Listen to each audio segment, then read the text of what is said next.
the reality of a project car. Make sure you follow me. Yeah, those seats that, you know, I got extra wide seats to hold extra shit. So it's kind of hard to explain, but this is a fiberglass car. I'm not a fan of bolting through fiberglass, so I'm going to do a steel plate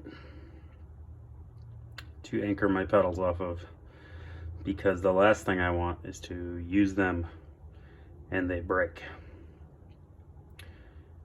Anyways, also sawed off my roll bar, which I'm going to try and do some rework to.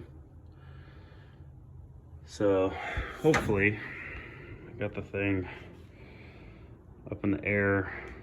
I'm going to do some shit underneath it. Nothing really exciting. And look, hold on, for all you people on fucking YouTube, it's a bigger steering wheel. Oh my god, you guys, we're so worried about that. Anyways, later. Okay, so made this fancy dancy little plate that is going to pick up on some stuff. I got 2 bolts I can't see in there that are bell housing bolts. Well, not bell housing bolts, but mid-plate bolts. And then the other 2 are going to go through the glass and transmission tunnel. But hopefully tomorrow we can get that installed and I'll show you.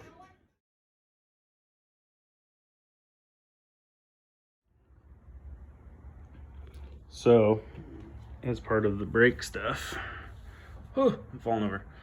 There is the new master cylinder location. Yes, I still need to put some bolts in there, but I'm not working with a lot of room. But it's gonna make everything a lot easier.